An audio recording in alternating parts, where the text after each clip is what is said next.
Bonjour à tous, j'espère que vous allez bien. On se retrouve pour le brief du lundi 17 février 2025. On se fera un point Bitcoin, Ethereum. Vous avez choisi dans les commentaires l'analyse de BGB tout à l'heure, donc ça arrivera dans la deuxième vidéo. Vous avez la possibilité de voter entre Move et Dogecoin. Le coin qui reviendra le plus gagnera l'analyse.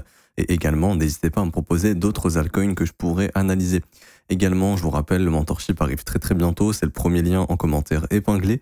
Pour le moment, il vous suffit simplement de vous inscrire sur Bitget via notre lien partenaire. C'est juste ce premier lien ici. Une fois que c'est fait, je vous expliquerai les modalités fin février pour l'obtenir gratuitement. Et également, vous avez ici le concours Bitget. Il y a toujours 15 personnes qui peuvent gagner 100 USDT. Également, les résultats fin février. Vous avez juste à cliquer sur ce lien et à remplir le formulaire. Ça prend 2 minutes. Alors, pour revenir ici sur BTC, on est bienvenu chercher donc le plus bas de vendredi, ce qui était notre trading range ici, avec le plus bas de vendredi ici, le plus haut de vendredi.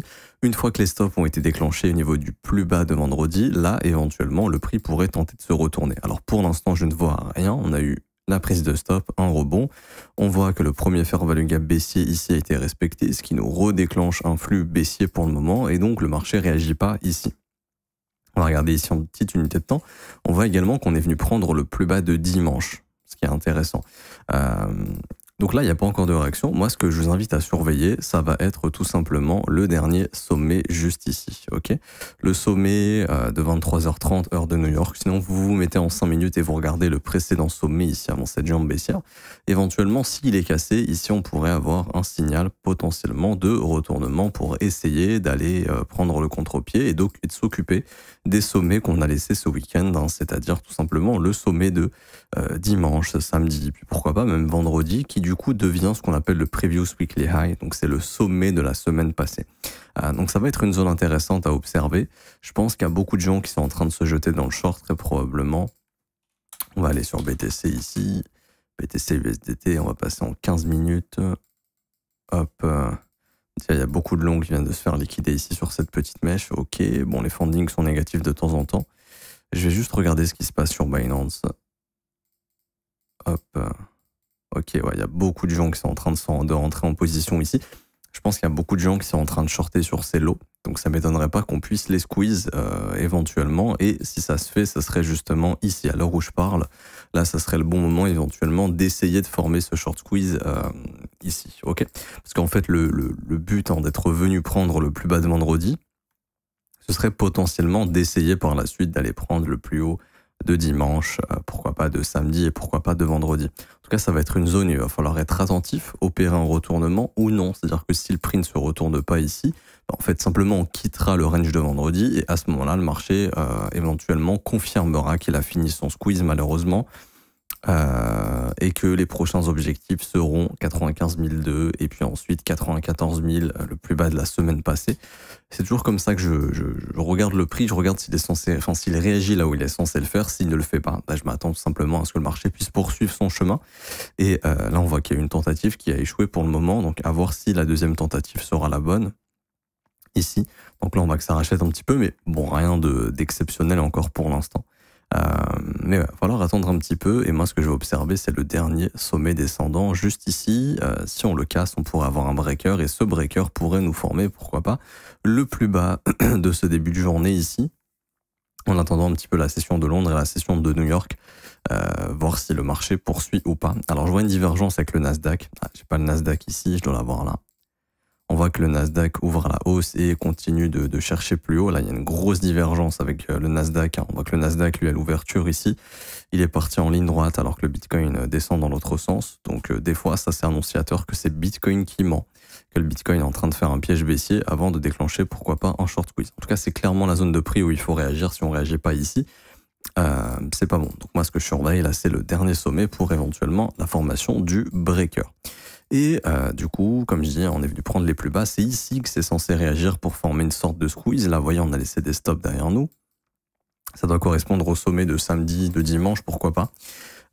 Au-dessus des 97 900. Et puis, pourquoi pas essayer de se rediriger vers les 90 700. Maintenant, ce qu'il faut bien comprendre, c'est que dans les briefs, je fais de l'intraday. C'est-à-dire que j'essaie de savoir la direction de la journée. Ok. Ce qu'il faut bien comprendre, c'est que ça reste un range. C'est-à-dire que si vous êtes investisseur en Bitcoin, vous regardez votre prix comme ça en hebdomadaire, il se passe rien. C'est-à-dire que le Bitcoin, simplement, il continue de consolider, de ranger entre deux bornes. Donc une borne basse ici, on va dire autour des 89 000, 90 000. et une borne haute autour des 108 à 110 000. Ni plus ni moins, en tant qu'on casse pas une de ces deux bornes, il se passera rien, il n'y aura pas un retour de volatilité monstrueux.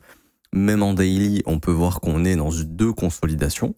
Il y a la première consolidation qui est cette bougie ici, avec le plus bas autour des 91 200 $ et le plus haut autour des 102 400. Et maintenant, vous avez même un nouveau range qui s'est formé pour moi, avec du coup le plus bas de la semaine passée et le plus haut de la semaine passée, donc entre les 94 000 et les 90 800.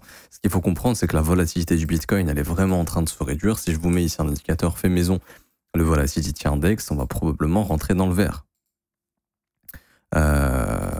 Hop, ici. On est vraiment sur une volatilité qui est basse, ok. Après avoir connu une volatilité qui était très élevée. En weekly, on est venu taper les bornes rouges ici. Donc là, c'est très souvent Bitcoin qui est très très volatile. Alors là, j'ai pas tout l'historique du BTC, mais je vais changer d'index. Ici, on peut voir que Bitcoin a atteint un pic de volatilité assez important, ok. Juste là. Et très souvent, ce qui se passe pendant ces gros pics de volatilité, c'est des phases un peu moins volatiles. Pour ça qu'il ne faudrait pas être étonné si Bitcoin continue de ranger pendant très très longtemps. Donc là, je suis en weekly. Si on passe en mensuel, pareil, on est dans des zones de volatilité qui sont assez importantes. Et en daily, ça s'est calmé un petit peu. Si on va regarder en échelle 3 jours, voilà, pareil, on avait une grosse volatilité, c'est vraiment en train de se calmer. Donc ça indique que potentiellement, il y aura une direction bientôt plus volatile, qu'elle soit haussière ou baissière, pour résoudre ce range. Ça peut être ça peut être demain, ça peut être dans 1 mois, ça peut être dans 3 mois. Mais il y aura très très probablement à un moment donné une résolution de ce range. Pour l'instant, le marché reste dans ce range ici et en termes de volatilité, ça reste assez bas. Même si on regarde sur des unités de temps comme le H4, on voit qu'on a une volatilité qui est très faible. Donc c'est l'environnement dans lequel évolue Bitcoin. C'est pour ça que vous avez l'impression qu'il ne se passe rien. Alors en intraday, il y a des choses à faire puisque tous les jours, le prix va prendre des points d'intérêt, se retourne, etc. Donc ça, c'est ce que j'enseigne dans le mentorship. Maintenant, c'est sûr que si vous êtes dans une optique d'investissement, et donc vous êtes dans une optique moyen-long terme, même si c'est les altcoins qui vous intéressent plus, là c'est vrai que Bitcoin ne fait pas grand-chose. Et donc le marché, en généralité, ne fait pas grand-chose non plus. Ça, faut bien le comprendre. J'ai pas plus de choses à dire. Donc là, ouais, on voit là le move qui essaie de former le breaker. Donc bon, c'est en train de réagir. Vous pourrez voir. Moi, je peux pas rester avec vous pendant 1 heure voir le développement du prix. Mais voilà, c'est la zone du jour à surveiller. Tout simplement. Ça, je sais plus ce que c'est. Peut-être la Global Net Liquidity. Attendez, je découvre avec vous. Ouais, c'est ça. Ok. D'ailleurs, la Global Net Liquidity serait peut-être en train de former un bottom. Ce qui indiquerait que l'impression monétaire va reprendre globalement dans le monde, pourquoi pas, et que ça pourrait rebooster les marchés, mais ça peut-être au 2e trimestre de l'année. Enfin bref. Et du coup, on revient sur ETH, et on avait parlé de points d'intérêt, alors ils sont notés sur le graphe normalement, voilà, c'était ce point d'intérêt ici, donc on est bienvenu, bon, on est revenu chercher ce fair value gap, je le supprime, c'est bon, c'est chose faite. Donc pareil, ETH a atteint son point d'intérêt, alors je pense que c'est le plus bas de vendredi, si je dis pas de bêtises. Dans l'idée. Oui, c'était bien le plus bas de vendredi, ici, qui a été chassé. On a pris également le plus bas de samedi, on a également pris le plus bas de dimanche. Donc là, on a pris beaucoup de points d'intérêt, et derrière nous, on laisse beaucoup de choses. On laisse le sommet de mercredi, le sommet de vendredi, de samedi, de dimanche. Donc tout ça, c'est jusqu'aux 2800 $. Pour moi, on ira toujours revisiter cette zone, à mon humble avis. Maintenant, ce qu'on veut voir, c'est une réaction du prix. Donc vraiment, tout se joue sur Bitcoin et Ethereum pour moi maintenant, s'ils arrivent à se reprendre ici en début de semaine ou pas. Alors Ethereum fait exactement la même chose, prise du plus bas de la veille, donc de dimanche, voyez, hop, on prend le plus bas de dimanche et bam, la réaction. Bon, c'est une petite réaction, je suis en 5 minutes, faudra voir si ça peut développer un peu plus que ça. Mais quoi qu'il arrive, c'est quand même éventuellement encourageant ce genre de réaction. C'est ce qu'on aime voir, après il faudrait que ça perdure. Et encore une fois, dans l'idée, enfin moi, mon idée du prix n'est pas bull run to the moon tout de suite. L'idée de la chose serait éventuellement plus de range, voire une prise des 3000 $ jusqu'aux 3100 pour ensuite revenir visiter ces mèches. Okay, et là, on sera fixé sur un éventuel bottom ou pas. Maintenant, je ne sais pas si Ethereum va aller chercher cette zone. Moi, ce que je vois, c'est qu'il y a beaucoup de gens qui se jettent en short sur Bitcoin. Et ben voilà, vous voyez, ça commence. On commence à short squeeze légèrement. Bon, je passe en 5 minutes, mais vous voyez, tous ceux qui ont shorté là commencent à se faire squeeze ici. Et ça doit être pareil sur Ethereum. Je pense qu'il y a beaucoup de gens, en fait, il y a beaucoup de gens en ce moment qui short Bitcoin et Ethereum. Alors, on n'est pas obligé d'aller les squeeze éventuellement parce qu'il n'y a pas de demande. Ça, on le voit sur les ETF actuellement. ETF Bitcoin, par exemple. On a une demande qui est très très faible ici. Les inflows des ETF sont vraiment en train de se réduire. Ce qui nous montre qu'il y a de moins en moins d'acheteurs institutionnels sur ce marché, qu'ils ont fait leur bague probablement en novembre et en décembre et que là ils se calment et que potentiellement ils les rachèteront plus bas si on va plus bas. Mais d'un point de vue contrat dérivé, moi je pense qu'il y a de l'intérêt pour des exchanges comme Binance ou autres à former des short squeeze des fois on les a ces short squeeze mais ils sont pas convaincants et on laisse quand même beaucoup de stops derrière nous. Donc je me dis toujours qu'il y a moyen d'aller faire un tour dans les 2900, 3100 sur ETH. Et que ce sera probablement une zone vraiment très dangereuse pour avoir un retournement du prix, pour revenir vers les plus bas, donc sous les 2500, etc.